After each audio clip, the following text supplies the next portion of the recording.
All right. So let's go ahead and get this thing going. Going live here. Welcome back, everybody. Um, Not that anybody's here yet. This is another impromptu stream. And that means I don't expect too many people to show up. This will probably just go into the archive of streamed. Uh, and then I will go ahead and just sort of leave it there to carry on the message that I'm gonna talk about.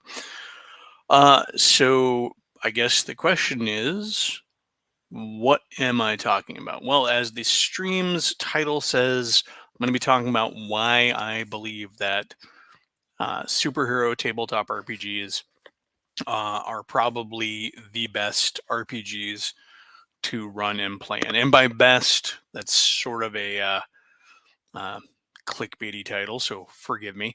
Um, I would say probably the easiest is the more accurate way to describe them, but they really are great. Um, so, hey, Squirrel Hermit, welcome. Thank you for coming on in.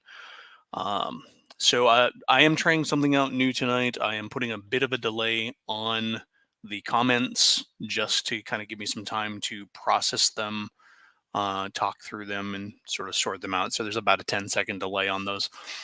If any of you have been checking out the Discord lately, you'll notice that I would been throwing up a bunch of articles, new and old. Um, One of the newer ones was a big one on this exact topic, and so you can see that here. And I just kind of went through sort of the four, five, six. I came up with a total of 7 different points on why it is that I feel that superhero games are probably some of the easiest and best and most fun RPGs that you can run.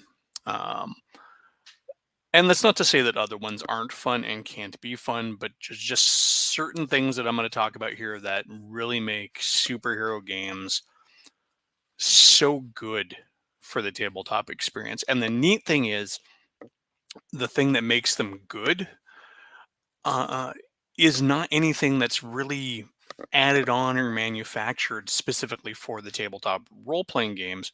It's the genre conventions themselves that make them good for tabletop.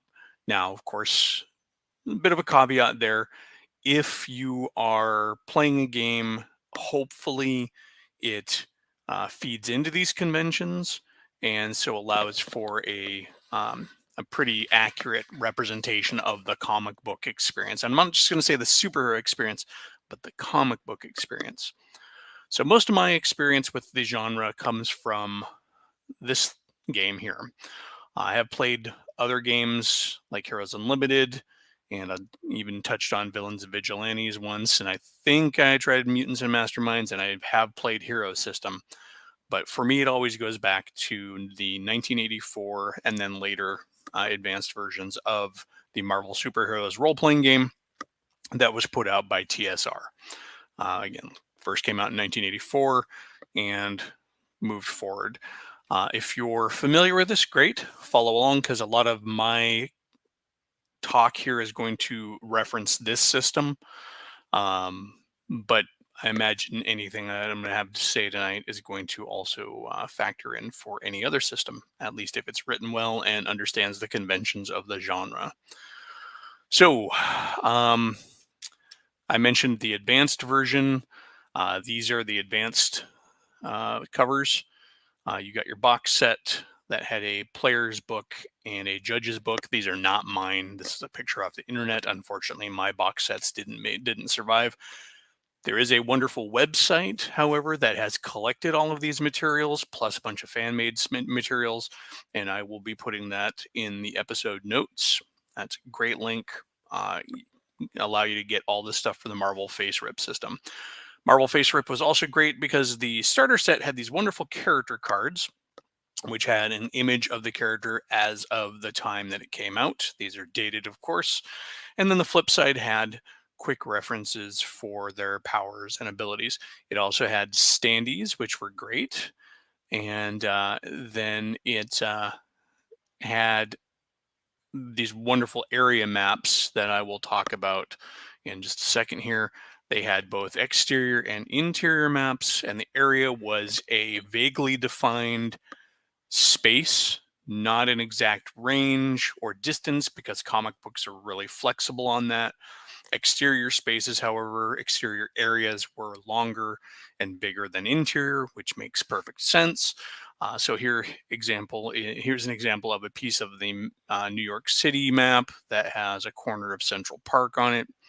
And you can see we have rooftop spaces and street spaces here for the areas. Um, then they had interior maps, which really, this is where I think the area map system shines. Because most interior spaces, by their very nature, break down into easy area conventions. Some larger rooms um, may have to be broken up into smaller spaces, but as you can see here, this is a pretty straightforward floor plan. And this here is the Museum of Science and Natural History. This is from the New York set that they put out. But if you look at it, we're not looking at anything overly fancy in terms of mapping. You could pull just about any blueprint or floor plan off of a website and use it pretty much as is as a Marvel map. You'll see a couple of spaces like this one here and this one here that have some dotted lines around them. Those are larger spaces that are broken up into individual areas. Um, but you really wouldn't have to. I mean, if you look here, this particular suite and this space aren't much bigger than one another. But they felt the need to split this one, whereas they didn't split this one. So, um, but yeah, that's just a brief overview of Marvel. Um, I may go ahead and do another sit, but this is the product that sings to me. Hey, Gideon, Tabletop Tap Room. That is Gideon, who is great YouTube channel, and where he does just gaming news and reviews, but also specializes in Star Frontiers stuff. Fridays are Fanzine Fridays, where he talks about the various fanzines from Star Frontiers. It's great stuff. So, why do I think that Marvel or superhero games in general are better? Oh, real quick, let me share this. If you know Marvel, you'll know this gem here. This is the Universal table. And this thing is the core of the machine. This is probably the most sublime, useful system for a superhero genre that has ever come out. It's been tried in other genres, and I don't think that it's universally applicable to all fields. Like, I think they kind of try to use a version of it in Zebulon's Guide for Star Frontiers. But considering Star Frontiers had its own mechanics before that, it kind of mucked it up. I'm not going to go into the specifics of this, but you can play all power levels with this, and on the fly game mastering for modifications for rolls and stuff is just a matter of +1 column shift, +2 column shifts, -1 column shift. And that just moves you up and down this line, and your roll produces a colored result, which are defined up here. And it's smooth like butter. All right, so back to why. So the first point I wanted to make is about the easy transition between characters. And this is not just about making a new character when your old character dies. It is also about setting aside characters that maybe you that felt good, you thought were cool when you began, but no longer are. Maybe you're just not having a good time. And here, let me shrink this down and put myself big. Anyways, so a lot of times when you're playing a game, for example, let's say you're doing D&D or whatever, it can be a little clunky when you need to switch out a character. What happens when a character is injured and taken out of the game? What happens when a character dies? What happens when a character you're just tired of it? You made that character and it just doesn't sing to you. You played it a little bit, or maybe it did sing to you, but it was just kind of a one shot. You had a goofy idea, you played it, now it's done, you're bored, and you're going to continue with a different character. It's super easy to do um, because comic books do this all the time. They switch characters out. You can have reserve members of bigger teams like the Avengers or the X-Men. You have team ups that happen all the time, whether planned or spontaneous. If you're playing in a large city, New York, is one of those places in comic book settings. New York, Gotham, Metropolis, whatever you're playing, where it's really easy to just run into another hero. This makes it really easy for you to try out a new character, play a new character, just take a break. Maybe you don't want to abandon your old character, but maybe you want to switch to something new that is, you know, um, just have some fun. You've been playing your badass energy blaster for a while, but you read an issue of Thor and you really think it'd be fun to play Thor, and so your game master lets you park your main character, and in the next session, you play Thor, and then you're done playing Thor. Or maybe Thor becomes your new character, but it, because it's a comic book universe, it's really not going to matter too much when you swap that character out. If it's important to the campaign, yeah, but other elements that I'm going to talk about later on can also make that really easy to switch out and explain. So that brings us to point 2, which is kind of related to point 1 here, and that's that you have guilt-free character death, both for the GM and for the player in a superhero game. The main reason for that is in comic books, death is really not definite. I used to laugh and joke that the last great hope for permanent character death in all of comics ended when they brought Bucky back, because Bucky was dead forever. Bucky was just gone forever. He'd never come back. Everybody else had come back, but Bucky never came back. But then Bucky came back, and so yeah, it's everybody's possible to live. But the cool thing is, in addition to the fact that nobody ever permanently dies, even if you do decide to keep your character dead, or you're not decided, or maybe the GM just the GM can always come and bring your character back, even if it's never planned ahead of time. The thing is that character personas often live on past the death of their original holder. We've seen several Captain Marvels. Um, you know, People have. There's Guardian from Alpha Flight got blown up, and then his wife took up the mantle of Guardian and flew around as Guardian for a while, only for him to show up having actually been blasted into an alternate dimension. The softness of character death and just how fun it is in general in comic books makes that element of the game, like I say, guilt free, because it's only one good idea between you and your GM away from bringing your character back. Let's say you're done, you don't want to stop playing Spider Dude, but your Spider Dude character gets smushed. Well, you're like, okay, um Bobby Whatsits was wandering down the street and found the Spider Dude's power bracelet, and he put it on, and now he's the new Spider Dude.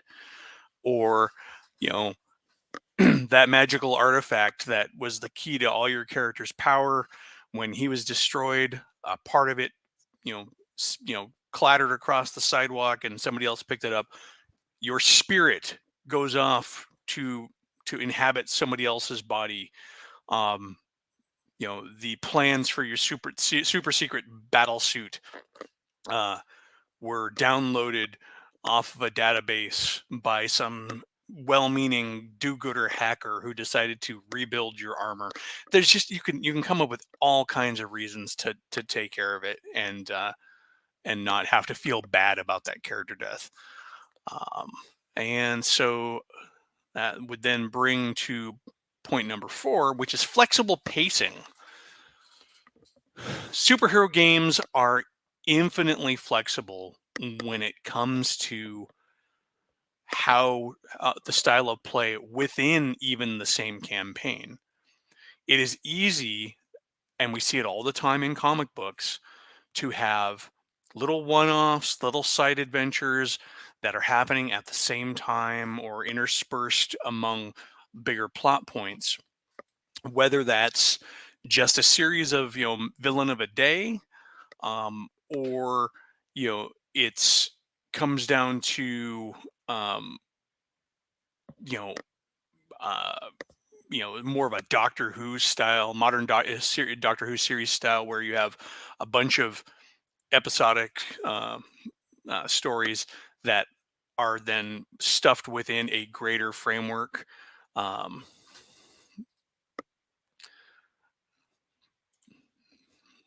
Being part of a TPK is still on my bucket list. Inflicting or being part of, like having the entire, being part of a party that gets killed. Just that flexible pacing is great. It's super easy to just be able to go ahead and play at the pace you want and not feel bad. And that's really, I think, at the core of what I feel makes superhero gaming so easy and so fun, is that it is so loose that it's really hard to screw it up. And it's so easy to just play it how you want and still progress your universe and your story. Let's say all you've got it as a GM. Let's say you come to the table one night and all you've got in you is just a fight. Like you're not feeling good. It's been a long day. You showed up late. You can run just a brawl in the street. We've seen it how many times in the comic books? Spider-Man swinging through town, alarm goes off, some guy in a janky battle suit comes out having stolen all the gems or the Twinkies or whatever part of the comic book you're reading, and then he beats him up, and and we're done. But that would be fun. You're going back and forth. And the cool thing is, in the Marvel game especially, that still feeds into your character, because you're going to get popularity and you're going to get karma experience in the context of that little that little brawl. Let's see. Love to be part of. Not sure how I feel about inflicting unless the players are being. Well, I don't think anybody should really try to do a TPK. I think that's always kind of a dick move. Um, I mean, the best TPKs are the ones that happen because they happen. All right, it looks like, and I did forget a point here, which is just good fun. Comic books, as I put it here, comic books at their even at their darkest and grimmest, with a few exceptions, are still great fun. Um, there's very little in a comic book that doesn't feel right, and I was just mentioning that before.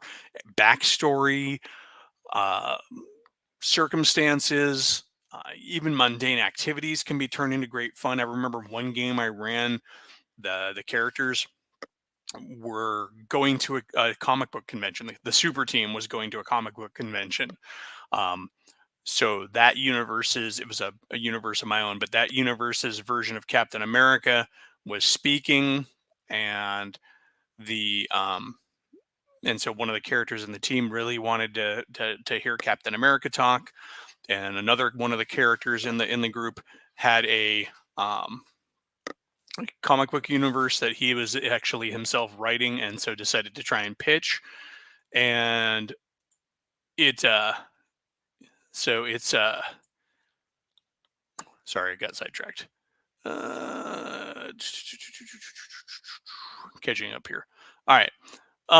Anyways, so in that particular game, a fight broke out at the convention. One of the characters went to go use the bathroom, looked in the stall next to him, and there was his arch nemesis. Fight ensues, fun. We see this all the time in the comic books. And so doing little mundane stories like that really fits, and it doesn't feel out of place. At the same time, those same characters, this is the other important thing, those same characters often flex widely in what kind of stories that they're having. Spider-Man is lots of lighthearted stuff, but he also has some really deep, serious stories that happen to him as well. And they go across the spectrum, from, his sick aunt to, getting involved with, dark underworld stuff. It's all there. Um, yeah, it's a good point. Miller's Dark Knight 4 issue, was fun despite it being gritty and dark. Exactly. Um, and sometimes it's the dialogue. Um, uh, and sometimes it's just the dialogue that happens too. Like I remember there's a classic fight between Thor and Hercules. Um, and Hercules, Thor throws a VW bug at Hercules, and Hercules is like, foolish god, you think you can take me out with a mere car? And Thor's response is, "'Tis not just a car, 'tis a Volkswagen." Or the one time where the X-Men are getting levitated over a toll bridge on the Jersey Turnpike, and Goody Two Shoes, Colossus is like, "Should we not stop and pay the toll?" And it's there's just that good fun. Everything just fits. And so on that note, actually, that segues really well into a weird and wild universe. Comic book universes are big. And within the scope of your one super team or your one hero or collection of heroes, you can dial it down to the small local street level stuff and have that same character end up in a galaxy far, far away or another dimension. The X-Men alone, and I'm just going to talk about the X-Men, pardon me, I'm going to talk about the X-Men. The X-Men live in a posh mansion in New York. They're always all over the world, but then they also have alternatively been out in space with the Shi'ar and in the Lost World, up in the Savage Lands with dinosaurs and stuff. I mean, and nobody bats an eye. If you throw a god into the middle of your street level character, you're not going to ruin it. It just makes sense in the context of a superhero genre. You can't really do that in a lot of games and still have it feel right. Even if you're playing D&D, which is even at the highest fantasy, it can sometimes feel cheesy if a god just like randomly shows up. And it can often take a lot to get D&D characters, say, from their local township to a larger area or whatever, out, the bigger, wider world. And in comic books, it can literally be a spaceship flies over, picks you up, and hauls you off, and then they explain on the way, how many times have we seen characters just snagged by like the game master and all of that, those cosmic entities, just to satisfy some whim? The entire Secret Wars is just some cosmic level entity, the Beyonder, grabbing a collection of heroes and putting them out on his private little, war world for like, 6 issues or whatever. I can't remember how long the original Secret Wars was. So yeah, that weird and wild universe really fits. And the neat thing about that too is, unless you're playing a kind of a themed campaign, like the X-Men are all mutants. Although mutant is awfully broadly interpreted sometimes, and but still they're all mutants. So you have to sort of play mutant characters in that campaign if you're running that as a campaign, to have it fit at the core. I mean, obviously they meet other people and they have friends, and but let's say you're doing something like the Avengers. Within the team of the Avengers, you have all kinds of characters. You've got high tech characters like Iron Man. You've got superpowered science experiments like the Hulk. You've got gods. You've got super soldiers. You've got mutants. You've got non-powered, just highly skilled characters like Hawkeye and Black Widow. I know different iterations of those of Hawkeye give him some sort of weird, super-ish power. Um, but yeah, that weird wild universe really lets you play out that broad set of parameters to your campaign within the same group, and it just works. It never feels wrong. Um, the other fun part about playing comic books, like there's a lot. I'm gonna keep. A good one is the fact that because comic books are so known for their conventions, their tropes, their shticks, you can play with those, you can play outside them, or you can even play against them, and it still feels right. Um, Watchmen is a good example of playing against those conventions. Um, Playing outside those conventions would be, kind of that midpoint where you're not really openly in defiance of those, but you're just kind of breaking some of those expectations, the cowardly hero or something to that effect. But, playing within those conventions is fun in and of itself. It can be so amazing just to play comic book characters doing what comic book characters do. I find honestly that when it comes to playing comic books, comic book characters, I really find I have more fun playing the ones that are a little bit more golden age, silver age. Um, because those characters I think were more entertaining and amusing. But still, that you can do it all.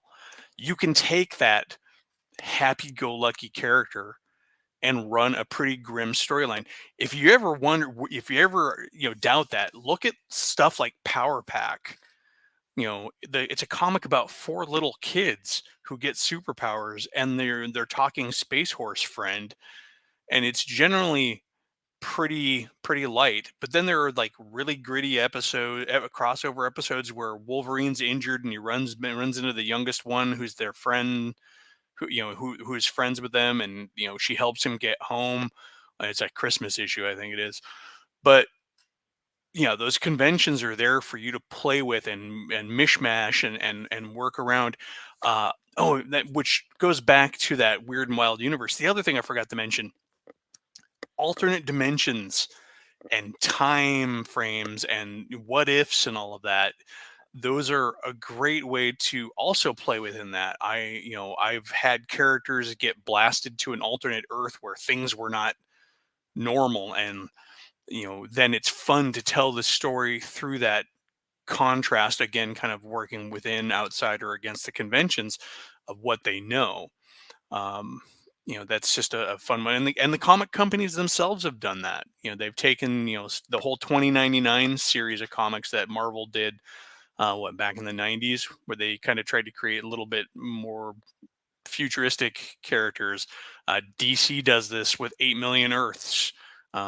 It's just a good thing. And the last point I really had is, there's no pretense of balance in comic book gaming, in superhero gaming, but unlike a lot of games, it doesn't feel wrong. I know there's a lot of systems that still try to balance them out, and you can balance things in most systems, but I feel like comic book, superhero RPGs don't feel wrong if player characters don't have the same power level, and also fighting enemies that are vastly, outclassing you in power level can still be great fun. I always remember the issue of, now granted, written characters and played characters are different, But if your system is good enough, it can allow you to kind of flex and work that way. That's one of the reasons I really like Marvel superheroes, because of the way karma works. You can spend your XP points actively to affect your die rolls, or do power stunts and stuff. But there's that classic issue of Spider-Man where Spider-Man beats the Juggernaut, even though Spider-Man's powers don't let him beat the Juggernaut. It's Spider-Man's caginess and his wittiness and his experience, and the fact that Juggernaut's just sort of a powerhouse, who just kind of has one trick. Spider-Man eventually beats him. He doesn't defeat him well, I guess he does defeat him, but he doesn't like destroy him or kill him or anything. But he manages to knock him into a foundation site in New York City, uses his environment, and then he fills the pit full of concrete. And so that keeps Juggernaut from being able to really build up momentum, which is his big deal. So I think that balance plays really well for comic book role playing, superhero role playing game. That lack of balance, just say, because you can use your environment, you can use your smarts, you can really role play it up and ham it up and do amazing heroic stuff that can rebalance things, or compensate for the lack of balance. So yeah, those are my 7 main points about why I think comic book games are really like the best and the easiest things to run in the universe, as far as tabletop RPGs. And I got all of that out in the first 30 minutes. So at this point, I can talk to the points of Marvel superheroes a bit more, and I can answer some questions if you like. There's not a lot of people watching, but that's to be expected. This was an impromptu stream. Right now, we got 4 folks watching. So I know Squirrel Hermit's here, and I know Tabletop Tap Room is here. Whoever you other 2 lurkers are, come on in and say hi. Let me see you and let me know who's here. And feel free to ask me questions about superhero games.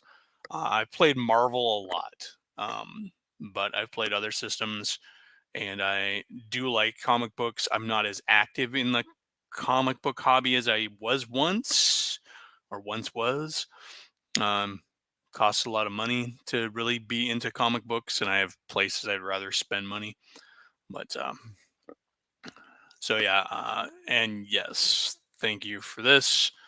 It was 12 issues for the first time, and then 6 issues in the 2015 era. Yeah, I really prefer the first one. I think the first Secret Wars. I don't know. There's some heart and soul to it that just was lost in the later one. The later one was too serious. Took itself too serious. And the first one gave us Venom in the black costume. So there you go.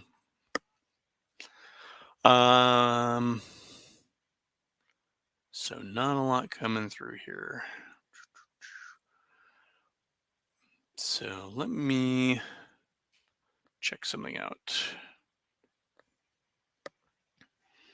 Going to go ahead and pull something up as an example of something you can do with Marvel superheroes.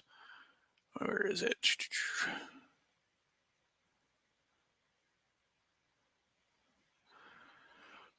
Yeah, reboots, tabletop game, tap room. Yeah, I Jetty on. Tom. They can. They don't always. There are a lot of reboots that I think can be fun if they are. They don't. I don't believe. I don't believe for a minute that they have to be loyal to their source material to necessarily be good. I do feel that there is actually a time and a place to have um, original stories that are spun out of an original of an earlier concept. Yeah, I remember Car Wars had a superheroes supplement. That was weird. No, I was messing with you there, Tom. It's good. So let me pull this one up bigger here. This is a project I had done. This is the Stark Institute for Exceptional Youth. This is a campaign I tried to run for my teenagers. I made up a storyline in which Tony Stark decides to put his money, which he has a lot of it, where his mouth is when it comes to the whole Civil War aspect, and creates a school for gifted youth of all origins. Um, uh, the whole idea being that if he's going to claim that we need to be responsible for the superheroes and they need to take responsibility for their powers and all of that, that he was now going to make that happen. So he's going to teach people how to do it. So this was a fun campaign. When I ran it, I had a big write up. I wrote up the staff. And I'm just kind of skimming through. Here's an example of what the profiles in Marvel look like. You get your fighting, your agility, your strength, your endurance, your reason, intuition, and psyche. And these are your primary ability scores, which are all described as adjectives with an associated number, which is also part of the genius of this game. I love it because it's really easy to express relative powers, not only by comparing to other heroes, but just by thinking, is my guy good, excellent, whatever. And then, but anyways, so when I ran it, um, I had a whole setup. We even had like robotic organizational management assistive nodes. These are Android helpers, teachers' aides. Um, and the fun thing about this campaign was, hey, Derek, Adric, you're here. Uh,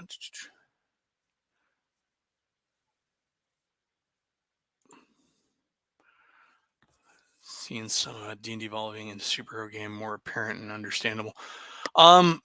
Yeah, I think there's a lot to be said for that.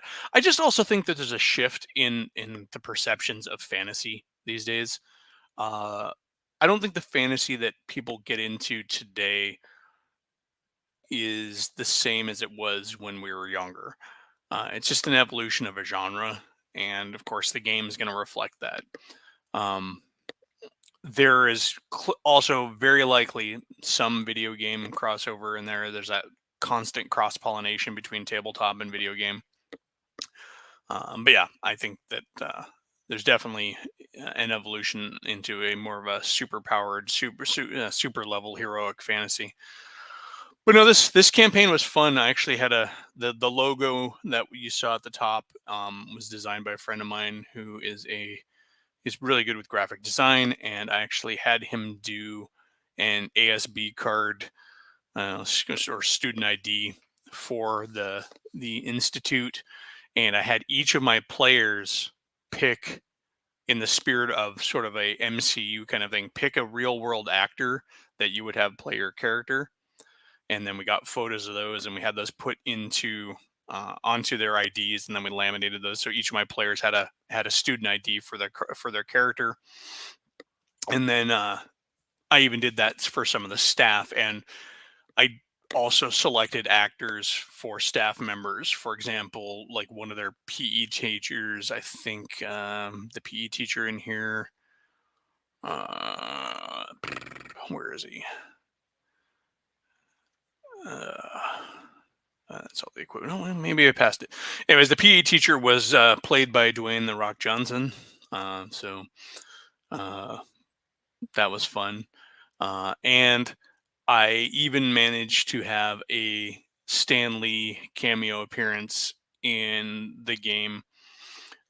In the when they got picked up by their tour bus, uh, he was the bus driver. So that was fun. But yeah, so I feel like it's really easy to come up with campaign ideas. Um, there are enough tropes in the universe, in comic book universes, that you can reset those and refresh those and tweak them. Like this is the Stark Institute is no different than the New Mutants or the Hellfire Club or the Young Avengers. In fact, the official Marvel comic, the Marvel Superheroes role playing game, even spun ideas out of some things that were invented at the time.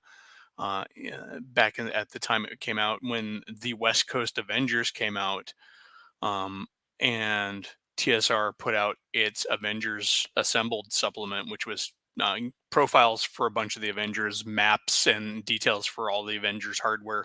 It also had a section in there for doing an Avengers franchise, and had a short adventure that was sort of a cattle call for new heroes.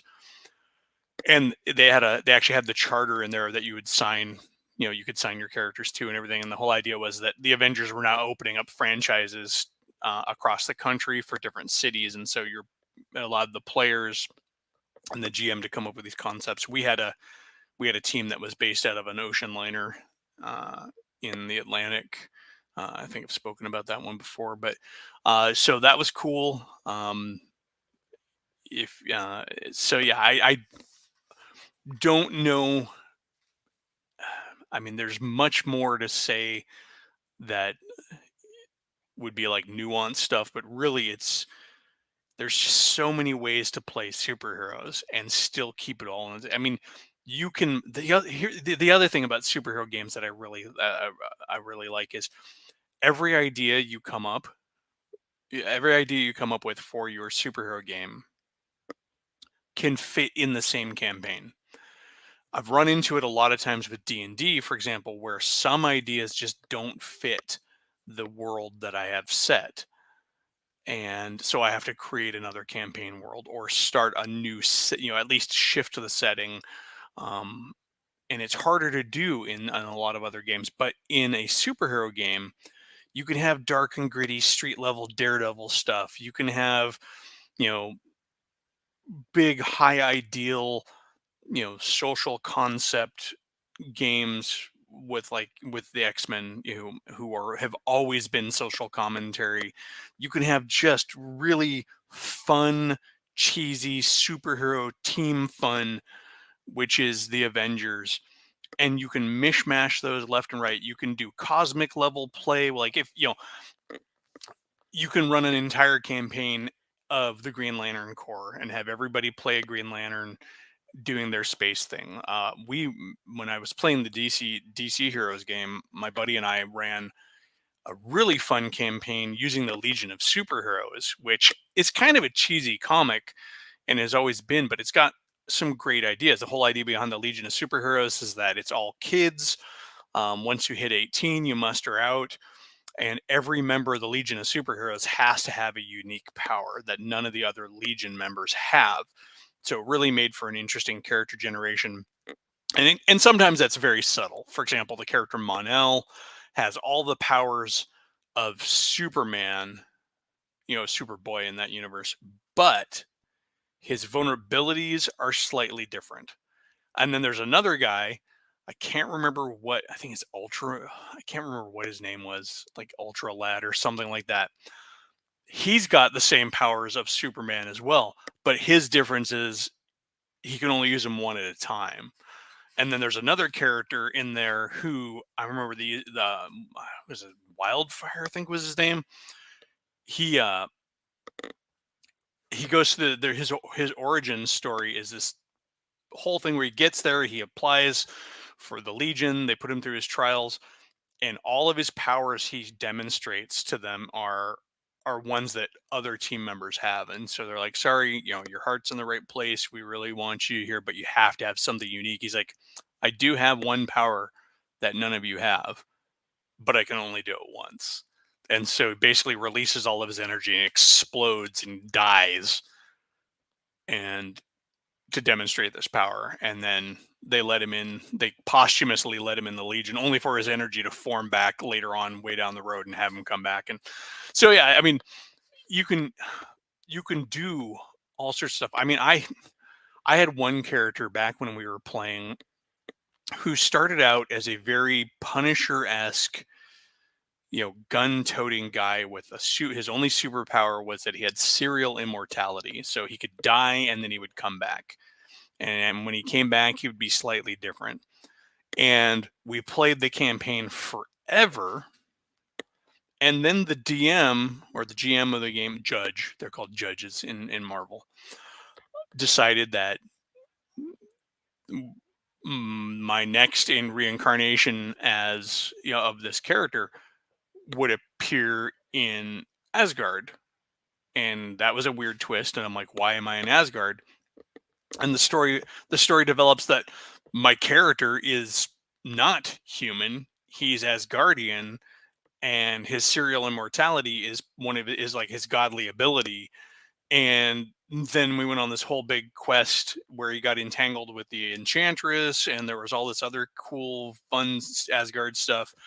And it never felt weird because that's comic books. You can run your characters one way forever, and then the story twists and you find out that your awesome mutant characters that you've been playing this whole time are actually alien fugitives from another dimension who took on human form and are being chased by whatever. Or you find out that they aren't actually mutants. They were people who were turned into mutants through government experimentation. You can spin it so many ways and it never feels wrong. um and if you're playing that happy-go-lucky Spider-Man type character, and then your campaign just decides, you decide that you want something a little crunchier. Next thing you know, you're going from busting, hold up artists and jaywalkers and saving grandmas crossing the road in New York and all of that, and dealing with, workaday villains who, pop up with really fancy costumes, to next thing you know, you're dealing with ninjas or dark secret societies, and it still makes sense. So yeah, it's it's impossible to break a superhero campaign. I mean, even if you TPK'd everybody at your table, let's say there's a big fight, everybody's dead, then you're still not out, because it makes perfect sense in the context of a superhero campaign for every player to just write up a new character and play the relief team, the second stringers, or have all of them brought back by some entities like, you have done so much good. I cannot let you die. I'm going to raise you as my new champions. And now they've all come back, but they've got new costumes and they all have like one little power that ties them all together. Or maybe they all have a limitation or new villain that you can work in. You can spin that campaign in another direction. Or maybe they all come back as clones of their original selves. Or maybe they all die and then they wake up like nothing was wrong, and they find out that they're robots. I mean, it and it still makes sense. And that's the joy of this genre, of this kind of game. It just doesn't ever not work. And I don't know. I want to run more superhero games. And so I probably will be running one at some point. I know I'm getting ready to run one with my main group, um, as kind of a dip my toe back into the system. But I've got notebooks full of original characters, and that's only my characters, because my buddy I played with all the time was just as prolific at making new characters as myself. And you know, I I I could rant forever, and it would be great. Anybody have any other questions or things they wanted to ask me, or comments they wanted to make in regard to this?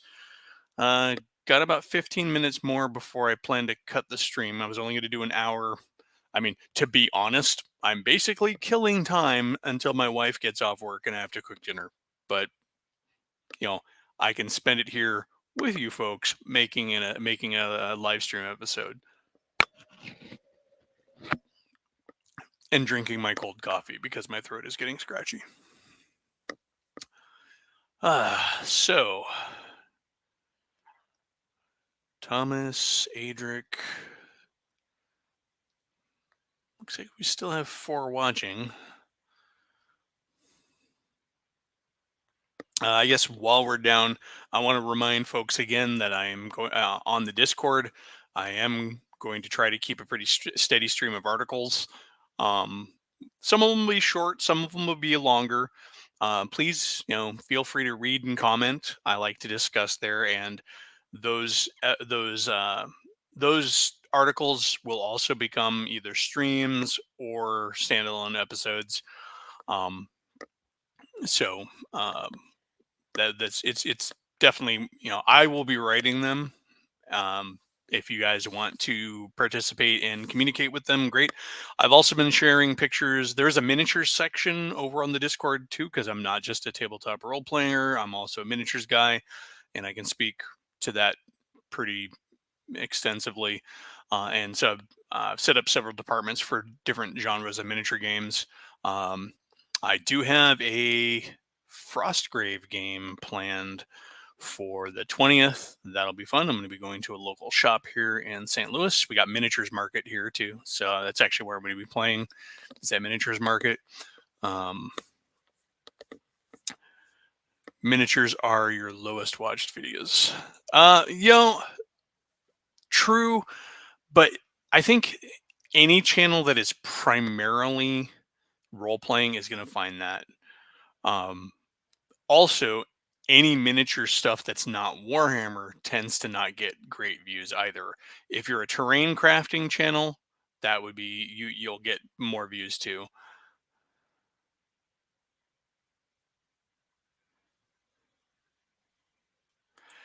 Yeah, that was going to be a fun one. I'm sad that it never took off. The campaign he's mentioning here is Dark Tides, and it still fit tightly in my 2 hyphen rule. It was a Victorian superhero um, Lovecraftian game. It was set in a Victorian science fiction Earth where interplanetary travel between Mars and Venus, and even actually some of the outer planets, was becoming frequent. Was done frequently. Martians even made it to Earth, and so, like, you might have a 4-armed green Martian as a bouncer at a club. Um, but also, I borrowed an idea from an article in GDW's old, um, was it Challenge magazine, where they had a crossover between Space 1889 and Call of Cthulhu, where you find out that the canals of Mars were actually a giant elder sign. And as the Martian civilization deteriorated and the canals broke down, that elder sign was breaking down and was no longer protecting uh, the solar system. But anyways, the characters in that game were all uh, kind of Victorian sci-fi superheroes. Um, and I believe players were kind of basing their characters loosely, at least I know Adric did, sort of after some of the genre tropes of the time. I think he had sort of a Jack the Ripper character who was kept stable through a special medicine. But yeah, the idea was to run superheroes in a Victorian sci-fi era setting with a dark, creepy, eldritch undertone that was gonna start popping up as the game went on. Maybe that'll happen someday, and if it does, I will give you a ring there, Adric. Maybe by then, yeah, your little one will be old enough to allow you some free time. So, um, who knows? We have many years left. But that's definitely one that's still in my head. Just like I really want to pick up and do my Codename Wild Strike game again. Wild Strike was a so if you're familiar with the Champions RPG, there was a period where they changed the system and it sucked, and but they got some really good universe stuff out of that. And one of the cool things they had in there was this concept called the Wild Strike, which was a big world spanning event that killed off a bunch of the heroes, and then put extra superpowers out into the world. It was weird. It was sort of a way to cleanse their universe. It was sort of their world, their version of Crisis on Infinite Earths. And so uh, one of the things that happened, it was called the Wild Strike, is when it hit. And there were some people who were imbued with massive amounts of power suddenly, and they were often out of control and went villainous or whatever, and they were referred to as Wild Strikers. And so I had this game, the idea called Operation Wild Strike, or Codename Wild Strike. Can't remember which one of the two it was. Basically, the heroes all played Wild Strikers who had been gathered up by the government and kind of given that ultimatum of you work for us now, otherwise we lock you up. So that was fun. I actually did get to run that one briefly um, as a play-by-post on a forum. And there was also, I think Adric was in it. There was the one game I ran called The Unremarkables, um, which was a fun one because that one was everybody made characters with pretty mundane powers who were just everyday average Joes, uh, and they didn't know where their powers came from, and they didn't. And so that was fun. We actually got to play that one I think a couple of times. Also as a play by post, I think that was a big thing when play by post came out. The Extraordinary Gentleman is pretty cool. Not exactly what I was going for, but yeah, similar vein. Similar vein. Yeah, that's what it was. The forum got hacked, and we kind of had that forum was neat. I love the customizable stuff on there. I mean, I had the entire thing set up to where I had this whole comic book border, and even had the little thing up in the corner where you would normally see like the logo of the comic company, and that was a fun one because I was mocking up covers for each session or adventure. So we were actually going through issues. I had like 5 issues that I had done titles for. Champions is the game that I described recently on the character creation stream over on Yold Geeks channel as the game that is incredibly fun to build characters for, but that I really don't want to play. Mathing out your characters and really being able to tightly create and control and build your character is really fun.